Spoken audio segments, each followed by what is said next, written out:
आदाब नाजरीन, गुलिस्तान न्यूज़ देख रहे हैं आप। मैं हूं आपके साथ अतिया मुजीब। शुरुआत करेंगे खबरनामे की। सबसे पहले नजर डालेंगे सुर्खियों।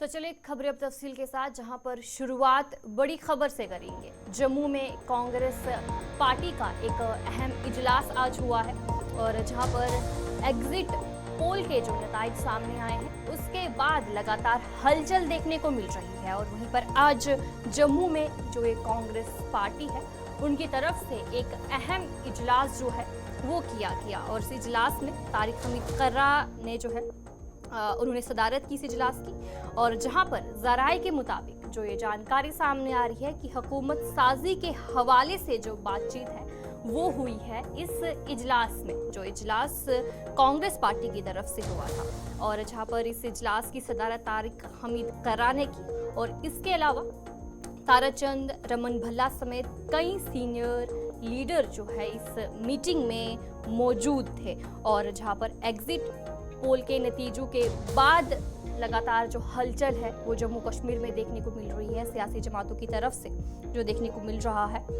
और वहीं पर आज जो है कांग्रेस की तरफ से जम्मू में जो इजलास है वो हुआ है और इस इजलास की सदारत तारिक हमीद कर्रा ने की है। और कुछ तस्वीरें भी आपके सामने हैं कि जब इजलास चल रहा था और वहाँ पर कई लीडर्स जो है वो मौजूद थे, कैंडिडेट्स वहाँ पर मौजूद थे।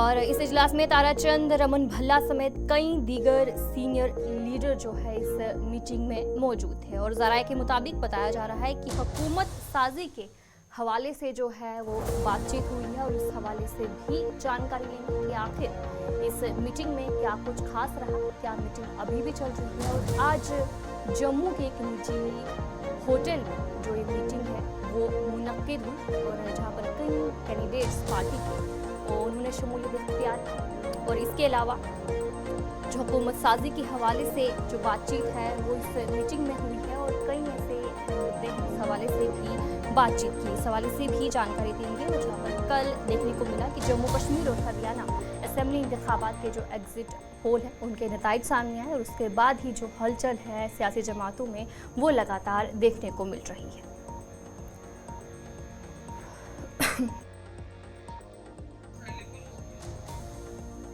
और तस्वीरें भी कुछ आपके सामने हैं। और इस मीटिंग में ताराचंद रमन भल्ला समेत कई ऐसे दीगर जो सीनियर लीडर हैं कांग्रेस पार्टी से, उन्होंने इस मीटिंग में शमूलियत इख्तियार की।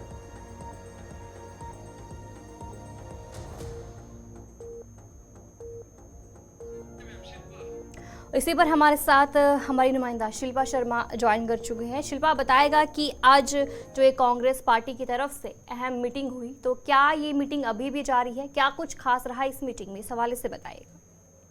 जी बिल्कुल, देखिए विधानसभा चुनाव के बाद जिस प्रकार से एग्जिट पोल सामने आया है और इस समय कांग्रेस पार्टी के द्वारा अहम मीटिंग की जा रही है, बैठक के समय अभी भी जारी है। करीबन 2 से ढाई घंटा हो चुका है लेकिन अभी भी इस बैठक को जो है कंटिन्यू किया गया है और अभी भी बैठक जो है वो जारी है। मैं आपको बता दूं जिस प्रकार से एग्जिट पोल सामने आया है, नेशनल कॉन्फ्रेंस और कांग्रेस अलायंस जो की बहुमत में नजर आ रही है। आगे जी क्या कुछ रहेगी उसको लेकर इस समय डिस्कस किया जा रहा है, किस प्रकार से जो है वो सरकार बनाई जाएगी। और इस समय मैं आपको जम्मू, सांबा, कठुआ, उधमपुर, रियासी और अलग अलग जिला से जो कैंडिडेट मैदान में खड़े उतरे थे वो इस बैठक में मौजूद है। और जेकेपीसीसी के प्रेसिडेंट तारिक अहमद कर्रा जो है वो इस बैठक की अध्यक्षता कर रहे हैं। अभी भी आप देखेंगे तो बैठक जारी है और आगे की स्ट्रैटेजी क्या कुछ रहेगी, यानी कि किस प्रकार से जो है वो सरकार बनाई जाए और क्या कुछ जो है वो आगे की रणनीति रहेगी, उसको लेकर जो है वो इस समय रणनीति को तैयार किया जा रहा है और डिस्कस किया जा रहा है। जी शिल्पा, जहाँ पर कांग्रेस पार्टी की तरफ से जो इजलास है आज देखने को मिल रहा है और कल जब एग्जिट पोल जारी हुआ है उसके बाद हलचल जरूर देखने को मिली है, तो बाकी पार्टीज की तरफ से क्या कुछ रिएक्शन सामने आ रहा है? जी बिल्कुल, देखिए भारतीय जनता पार्टी की बात करें तो जब हम भारतीय जनता पार्टी के पास पहुंचे थे, लीडर के पास, तो उन्होंने साफ तौर पर कहा कि ये एग्जिट पोल है, 8 तारीख को नतीजे आने बाकी हैं और जिस प्रकार से भारतीय जनता पार्टी 50 के दावे कर रही थी, हालांकि एग्जिट पोल आप देखेंगे तो एग्जिट पोल में जी 50 से भी वो पार जो है यानी कि 50 के नीचे बात नजर आ रही है, 50 के पार वो नजर नहीं आ रही है। लेकिन भारतीय जनता पार्टी ने साफ तौर पर कहा है कि वो जब 8 तारीख को नतीजे सामने आएंगे तो 50 पार वो जो है वो होते हुए नजर आएंगे। लेकिन आप देखिए इस समय नेशनल कॉन्फ्रेंस और जो कांग्रेस की अलायंस है बहुमत में नजर आ रही है और इसी को लेकर जब हमने कांग्रेस के लीडर से बातचीत की तो उन्होंने कहा कि ये बिल्कुल एक्सपेक्टेड था कि इसी प्रकार से बहुमत आएगी और इसी प्रकार से जो है वो लोग उन्हें भारी से भारी जो है वो मतदान करेंगे और इस समय कांग्रेस पार्टी हो या फिर नेशनल कॉन्फ्रेंस हो काफी ज्यादा कॉन्फिडेंस में नजर आ रही है कि सरकार जो है वो उन्हीं की ही बनेगी।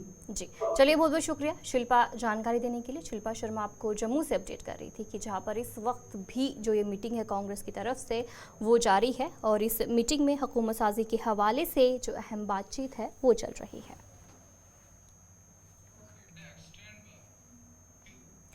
जम्मू कश्मीर और हरियाणा असेंबली इंतखाबात के एग्जिट पोल के नताइज जारी होने के बाद मुख्तलिफ सियासी रहनुमाओं ने रद्द-ए-अमल सामने जाहिर किया है और वहीं पर बीजेपी के कौमी जनरल सेक्रेटरी तरुण चुग ने कहा कि बीजेपी जम्मू कश्मीर और हरियाणा में मुकम्मल अक्सरियत के साथ हुकूमत बनाएगी। उन्होंने कहा कि वज़ीर-ए-आज़म नरेंद्र मोदी ने गरीबों के लिए अहम काम किए हैं और लोग बीजेपी को वोट दे रहे हैं और उनकी तरफ से कहा गया कि नताइज 8 अक्टूबर को आएंगे जिसमें बदनवान अनासिर की शिकस्त होगी। भाजपा दोनों जगह पर पूर्ण बहुमत से सरकार बनाएगी। जनता का आशीर्वाद गरीबों, युवाओं, महिलाओं, किसानों के लिए काम करने वाली भाजपा की सरकार को मिलेगा। प्रधानमंत्री मोदी जी ने पिछले 10 वर्षों में जिस तरह गरीब हित के लिए काम किया है, जिस तरह जम्मू कश्मीर में विकास और विश्वास को खड़ा किया है, जनता भाजपा को वोट दे रही है और परिणाम 8 तारीख को आएंगे और भ्रष्टाचारी, परिवारवादी, लूट खसूट वाले हारेंगे।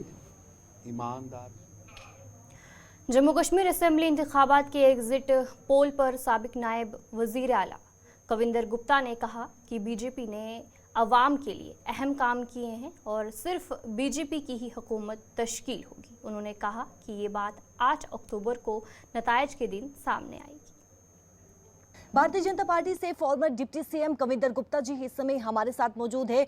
जो एग्जिट पोल सामने आया है, भारतीय जनता पार्टी 28 से 30 सीटें लेते हुए नजर आई और कश्मीर में भारतीय जनता पार्टी खाता नहीं खोल पाई। किस तरीके से 8 तारीख को ये सीटें 35 से 40 होंगी। आप ही फिर उस वक्त देखेंगे कि भारतीय जनता पार्टी सबसे बड़ा दल बना है और वही जम्मू कश्मीर में सरकार बनाने जा रहा है।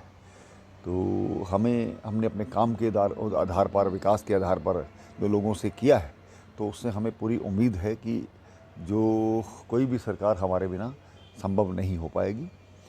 ये 8 अक्टूबर का समय बताएगा। नेशनल कॉन्फ्रेंस और कांग्रेस अलायंस बहुमत लेते हुए नजर आ रही है एग्जिट पोल के मुताबिक। देखिए, बड़े दल क्या होता है, अलायंस में क्या कौन है। कांग्रेस का तो सुपड़ा साफ जम्मू में हो गया। कश्मीर में 1-2 सीटें जो सभी लोग बता रहे हैं, तो मुझे तो लगता है कि कांग्रेस मुक्त भारत का जो हमने सपना लिया था वो जम्मू कश्मीर में भी सच होने जा रहा है। तो बाकी कश्मीर में जिस प्रकार की इस वक्त राजनीतिक परिस्थितियाँ हैं, बहुत से दल अलग अलग वहाँ पर जीत करके आने वाले हैं। नेशनल कॉन्फ्रेंस और पीडीपी तो लोकसभा में हमने देखा ही है कि दोनों मुख्यमंत्री जो थे उनको लोगों ने किस प्रकार से हराया था। उसी प्रकार के रिजल्ट सिमिलर सामने आने वाले हैं। भारतीय जनता पार्टी ने दावा किया था कि वो 50 पार जो है वो सीटें लेते हुए नजर आएगी और 50 पार वो सीटें लेगी, लेकिन जो एग्जिट पोल है वो 28 से 30 जा रहा है। इस पर क्या कहेंगे? देखिए, मैंने पहले कहा कि 40 से 50 के बीच में ये होगा और 40 से ऊपर हम जाएंगे, ऐसा 8 अक्टूबर की जो इस वक्त का समय है वो बता देगा। अच्छा, भारतीय जनता पार्टी अलायंस को किस तरीके से देख रही है? क्या भारतीय जनता पार्टी अलायंस करेगी किसी पार्टी के साथ, या 2014 में पीडीपी के साथ अलायंस किया था और इस बार फिर से पीडीपी के साथ अलायंस करने की कोई संभावना? देखिए, 2014 का समय मैंडेट पीडीपी को कश्मीर में मिला, जम्मू में भारतीय जनता पार्टी को मिला। उस वक्त सरकार बनाना जरूरी था मुद्दों के आधार पर, ना कि विचारधारा को बदल करके। लेकिन अब क्या परिस्थितियाँ बनती हैं, क्या समीकरण बनते हैं, उसके बाद ही कुछ सब चीज़ें तय होंगी। अभी कुछ नहीं कहा जा सकता। चलिए, बहुत बहुत शुक्रिया हमसे बातचीत करने के लिए। समय 8 अक्टूबर का इंतजार किया जा रहा है। 8 अक्टूबर को फाइनल नतीजे सामने आएंगे और कौन सी पार्टी कितनी सीटें हासिल करती है वो 8 अक्टूबर को सामने आएगा। कैमरा पर्सन शमी थापा के साथ शिल्पा शर्मा, जम्मू। भारतीय जनता पार्टी से पीडीपी के तर्जुमान वीरेंद्र सिंह सोनू ने कहा कि जम्मू कश्मीर में एक सेकुलर हुकूमत बनेगी और अवाम ने जम्मू कश्मीर की बहाली के लिए अपना इंतखाब किया है। उन्होंने मज़ीद कहा कि पीडीपी ने हमेशा अवाम के मुफाद के लिए काम किया है और इसका सबूत 8 अक्टूबर को देखने को मिलेगा। वीरेंद्र सिंह सोनू, स्पोक्स पर्सन, इस समय हमारे साथ मौजूद है। सर, सबसे पहले गुलिस्तान का जो एग्जिट पोल आया है, आप किस तरीके से देखते हैं? देखिए, एग्जिट पोल क्या होता है कि ये एक अंदाज़ा होता है और लगभग 20,000 लोगों से आपने कांटेक्ट किया, उसमें 14,000 पर्सनली हैं और 6,000 टेलीफोनिकली हैं, जितनी मेरी इन्फॉर्मेशन है। तो ये एक अंदाज़ा है, लेकिन मैं एग्जिट पोल पे तो नहीं। 8 तारीख का वेट कीजिए, जब 8 तारीख आ जाएगी सब कुछ आपके सामने होगा। मेरा मानना है जम्मू कश्मीर में एक सेकुलर सरकार बनेगी और जो आपकी टैली है इसमें बड़ा फेरबदल होगा। जब रिज़ल्ट आ जाएगा, जम्मू कश्मीर के लोग जम्मू कश्मीर को बचाने का फैसला कर चुके हैं और उस फैसला जो होगा वो आपके सामने आएगा। 8 तारीख का हमें वेट करना चाहिए। पीपल डेमोक्रेटिक पार्टी को 5 से 7 सीटें मिली हैं। देखिए, अब तो 5 से 7 दे रहे हैं। शुरुआत में तो आप 0 से 2 दे रहे थे, अब आप भी 5 से 7 दे रहे हैं। ये राहें ही ले जाएंगी मंजिल की ओर। कभी सुना अंधेरों ने उजाला होने ना दिया। कोई बात नहीं, पीडीपी जम्मू कश्मीर के लोगों की पार्टी। और मैं आपके चैनल पे एक बात आज कह रहा हूँ, कोई घोड़े की दुम पकड़ेगा, कोई टांग पकड़ेगा, लेकिन हमारे पास लगाम होगी। कोई भी सरकार जम्मू कश्मीर में अगली पीडीपी के बिना नहीं बन पाएगी। और मैं ये भी आपसे कह रहा हूँ, हम एक सेकुलर सरकार बनाएंगे कम्युनल फोर्सेस के खिलाफ। अहम सवाल है, नेशनल कॉन्फ्रेंस, कांग्रेस, सीपीआईएम और पीडीपी क्या सरकार बना सकती है? कुछ भी हो सकता है पॉलिटिक्स में। देखिए, एक बात है, हम तो एक असूल जम्मू कश्मीर को बचाने के लिए, जम्मू कश्मीर को इस दुविधा से निकालने के लिए पीडीपी हमेशा तैयार है। कुर्सी हमारा मोटिव था ही नहीं, अब भी नहीं था, पहले भी नहीं था। कभी भी हमने कुर्सी के लिए समझौता नहीं किया। जम्मू कश्मीर के लोगों की बात की, अगर कुर्सी के लिए समझौता करना होता तो शायद हम चुनाव न लड़ते या कुछ और करते। आज मैं आपसे कह रहा हूँ कि जो जो आपने नाम लिए हैं, रिजल्ट आने दीजिए, आपके सामने सब कुछ होगा। मैडम जी पहले कह चुकी हैं, जम्मू कश्मीर को बचाने के लिए, सेकुलर ताकतों को मजबूत करने के लिए हम कोई भी कुर्बानी करने के लिए तैयार हैं। बहुत बहुत शुक्रिया हमसे बात। जिस तरीके से एग्जिट पोल कल आया है, हरियाणा में बीजेपी को बहुत कांग्रेस के रहनुमा और दोरू हलके के उम्मीदवार गुलाम अहमद मीर ने कहा कि बीजेपी जम्मू कश्मीर में ख़त्म हो जाएगी और हरियाणा में कांग्रेस मुकम्मल अक्सरियत से हुकूमत बनाएगी। और वहीं पर उन्होंने कहा कि महाराष्ट्र में भी एनसीपी और कांग्रेस शानदार कामयाबी हासिल करेगी। उनकी तरफ से कहा गया कि बीजेपी इन इंतखाबात में मुकम्मल तौर पर ख़त्म हो जाएगी। जिस तरीके से एग्जिट पोल कल आया है, हरियाणा में बीजेपी को बहुत बड़ा झटका मिलने वाला है, तो उस पर आपकी रिएक्शन जानना चाहते हैं। देखिए, ये सवाल खाली हरियाणा का नहीं है। आपको सिलसिलेवार ये 4 स्टेटों 5 स्टेटों में चुनाव होने जा रहा है, जम्मू कश्मीर, हरियाणा, महाराष्ट्र और झारखंड। तो जहाँ तक हमारी अपनी असेसमेंट है, जम्मू कश्मीर से भी भाजपा का खैर मकदम लोग करने जा रहे हैं और हरियाणा का आपने खुद ही देखा, वहाँ अच्छी मतलब लहर है कांग्रेस की। चूंकि जो भी 10 साल वहाँ बीजेपी ने राज चलाया वो आवाम के खिलाफ, किसानों के खिलाफ, नौजवानों के खिलाफ, व्यापारियों के खिलाफ सारा राज चलाया। तो इसलिए वहाँ तो 6 महीने पहले से सारी सर्वेज कह रही थी कि वहाँ बदलाव होगा और कांग्रेस पूरी मेजॉरिटी के साथ में वहाँ सरकार बनाएगी। और आप देखेंगे आने वाले दिनों में महाराष्ट्र का भी चुनाव ऑन कार्ड से, और वहाँ पर भी जो एनसीपी, कांग्रेस और जो उद्धव ठाकरे की पार्टी है, ज़बरदस्त अचीवमेंट हासिल करेंगे और अच्छी खासी नंबरों के साथ सरकार को बहाल करेंगे। और झारखंड में ऑलरेडी हमारी कोलिशन सरकार है जिसने 5 साल बहुत काम किया है। अपने मैनिफेस्टो से भी आगे उन्होंने लोगों की भलाई के लिए काम किया है, महिलाओं के लिए, युवाओं के लिए, गरीब लोगों के लिए, राशन के मामले में, रोजगार के मामले में। तो इसलिए ये 4 स्टेटों में जो फिलहाल चुनाव होने जा रहे हैं, इनमें आप देखेंगे कि कंप्लीट भाजपा का सफाया हो। असेंबली इंतखाबात के एग्जिट पोल पर कुलगाम असेंबली के CPIM के उम्मीदवार मोहम्मद यूसुफ तारिगामी ने कहा कि जम्मू कश्मीर की आवाम बीजेपी की हुकूमत नहीं चाहती है, वो ऐसी हुकूमत को मुंतखब करना चाहती है जो उनकी आवाज़ बुलंद कर सके। माहिरीन की अपनी राय और हमें कोई इस बारे में दो राय नहीं है कि यहाँ जो आवाम की तरफ से मैंडेट मिला है, मिलने वाला है, जिसका ऐलान परसों होगा 8 तारीख को, वो एक्सपेक्टेड लाइंस पर होगा।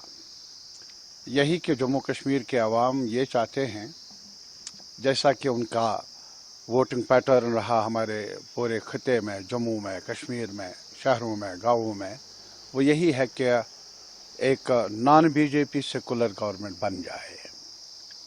मेरी राय में, मेरी असेसमेंट जो है वो यही है कि जो लोगों की ख्वाहिशात हैं उसके मुताबिक मैंडेट मिला है और दिया है लोगों ने, और जिसका ऐलान 8 तारीख को होगा। माहिरीन की अपनी राय है, हर एक इदारे को ये इख्तियार है कि वो अपनी असेसमेंट कर ले, जायज़ा ले एग्जिट पोल के बारे में।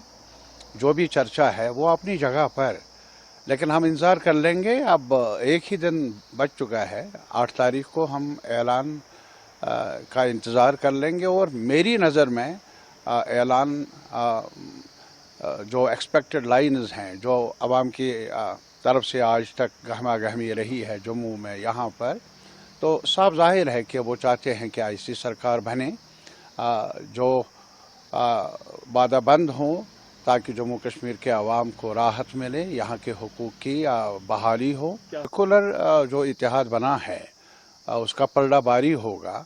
और मेरी राय ये भी है कि जो भी नॉन बीजेपी पार्टीज़ हैं, सेकुलर पार्टीज़ हैं, उनका इतिहाद होना बहर सूरत ज़रूरी है। और ऐसा ही लग रहा है कि लोगों की ख्वाहिशात भी है, मैंडेट भी है उन्हीं लाइन्स पर। डोडा ज़िले के भदरवा में इस सीज़न की पहली बर्फबारी हुई। ये बर्फबारी भदरवा के ऊपरी इलाकों में हुई, जिसके बाद दर्जे हरारत में कमी आई। बर्फबारी का लुत्फ़ उठाने, खूबसूरत मनाजर देखने के लिए सयाह भदरवा पहुंच रहे हैं और इसी पर जानकारी दे रहे हैं हमारे नुमाइंदा विकास। बीती रात को जैसे ही मौसम ने करवट बदली थी, तो उसके बाद आज सुबह ही जब लोगों ने भदरवा से अपनी पहाड़ियों की ओर देखा, तो बर्फ से ये सफेद चादर जो है पूरे आसपास के एरिया में देखने को मिली। चाहे फिर सिवजधार वाला एरिया हो, कैलाश कुंड वाला एरिया हो, या फिर उसके साथ वाली लगती पहाड़ी सोनबाई गुलडंडा के आसपास वाली, वहां पर बर्फ जो है देखने को मिली। ऐसे में काफी खुशी की लहर इन लोगों के अंदर आई है कि कम से कम यहाँ पर और ज्यादा टूरिस्ट घूमने आएंगे, और ये इस साल की पहली बर्फबारी, और काफी लोग जो है इसकी वीडियो बनाकर पोस्ट भी कर रहे हैं, ताकि यहाँ पर और ज्यादा लोग जो है यहाँ पर घूमने फिरने आए और पिछली बार से ये आंकड़ा और ज्यादा बढ़े, ताकि जिस तरह से 5 लाख का आंकड़ा पिछले स्नो फेस्टिवल में हुआ था, इससे ज्यादा और ज्यादा भदरवा में लोग आए, ताकि भदरवा में लगातार जिस तरह से बर्फबारी और घूमने फिरने वाली जगह है, ताकि इस एरिया की और ज्यादा डेवलपमेंट हो। फिर डोडा के चाहे फिर अलग अलग पार्ट हो, चाहे देसा का एरिया हो, वहां पर भी बर्फबारी देखने को मिली। ऐसे में एडमिनिस्ट्रेशन डोडा लगातार भदरवा को जो है चाहे फिर स्नो फेस्टिवल हो या अलग अलग एक्टिविटी जो है करवाता रहता है, ताकि यहाँ पर और ज्यादा टूरिस्ट घूमने फिरने आए, और इस बर्फबारी से काफी सारे किसानों को भी और ज्यादा फायदा होगा। जैसे ये और मौसम करवट बदलेगा और ये बर्फबारी जो है बिल्कुल निचले हिस्सों में आएगी, तो और ज्यादा टूरिस्ट यहाँ पर घूमने फिरने भी आएंगे। आनंदेश्वर भैरव मंदिर मायसुमा श्रीनगर में हवन की एक खसूसी तकरीब मुनक्किद हुई, जो इसकी बहाली के कामयाब मुकम्मल होने के बाद की गई। ये इवेंट कश्मीरी पंडित कम्युनिटी के लिए अहम था, क्योंकि ये मंदिर रूहानी और सकाफती लिहाज से अहम है।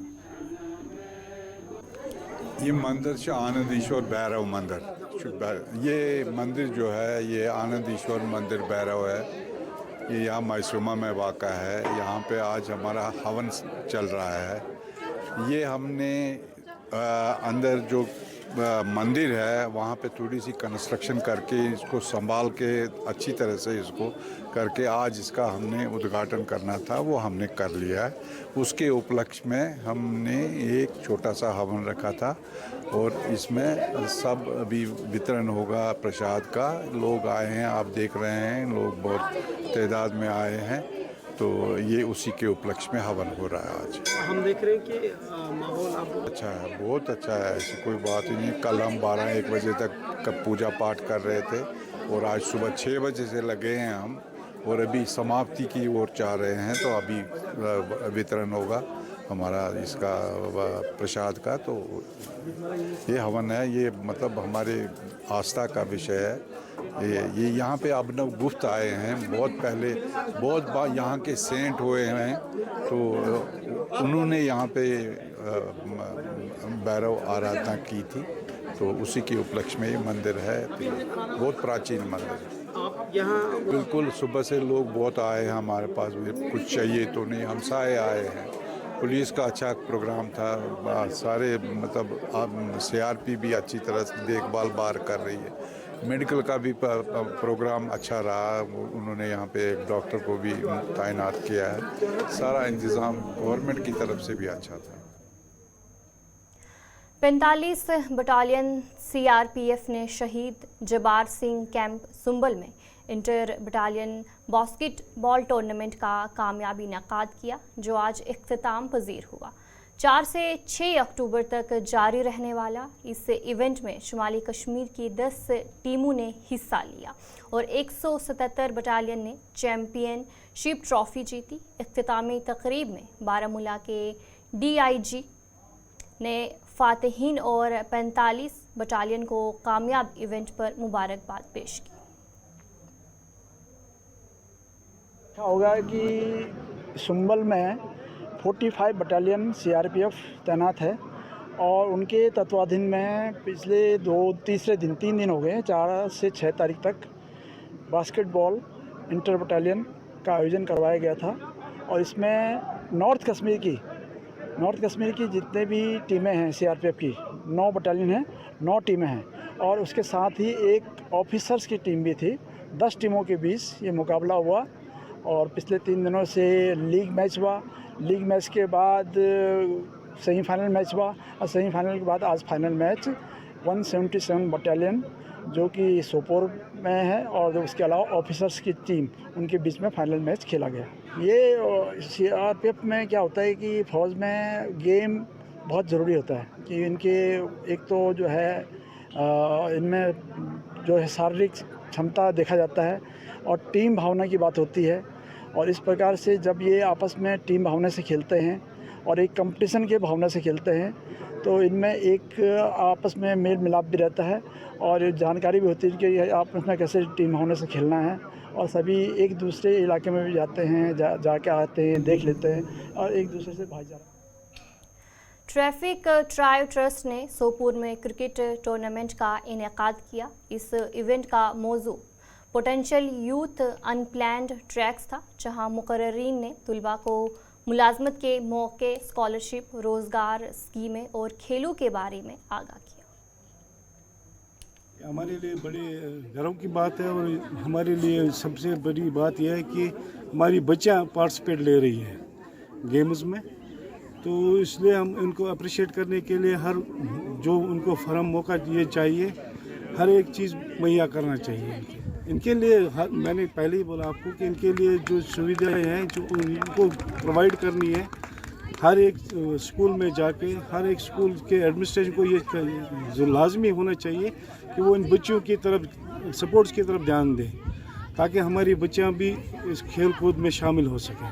कैंपेनिंग चल रही है, हर स्कूल की तरफ से चल रही है ड्रग्स के अवेयरनेस के लिए, तो मैं चाहता हूं कि इनसे दूर रहे बच्चे हमेशा, ताकि अच्छे अच्छे कामों में अपना टाइम स्पेयर करें, इन गलत कामों में अपना टाइम वेस्ट मत करें, क्योंकि इनसे परेशानियां होती है, फ़ायदा कुछ नहीं होता है।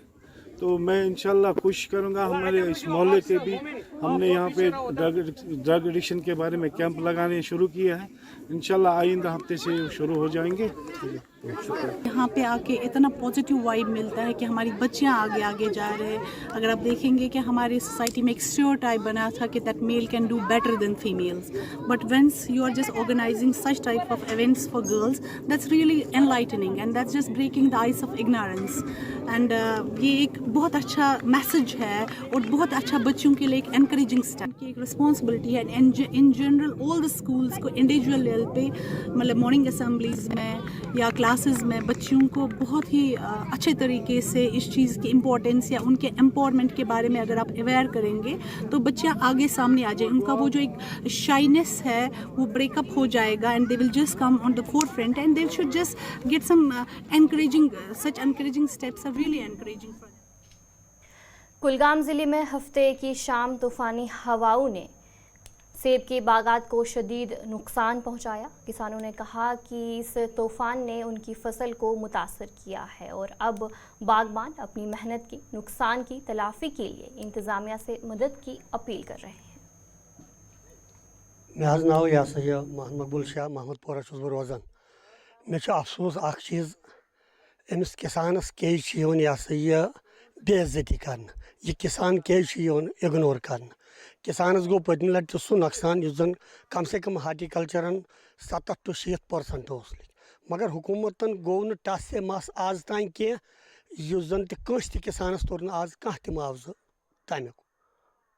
अपील गवर्नमेंटस यह अगर तिमन यह खुदा इंसाफ गमिस किसान सुन तरस यह इंसाफ यह तम ग माकूल मुआवजह दिन बल्कि बीक न कह मुआवजह ग। जनाब मेरा नाम रियाज अहमद डार है, मैं असल में अरू का रहने वाला हूँ। पिछली बार जो 2 तारीख को यहाँ पे सुनामी चली, जैसे क़यामत जैसा बर्पा हुई यहाँ पे, तो उस वक्त भी किसान की कमर टूट गई।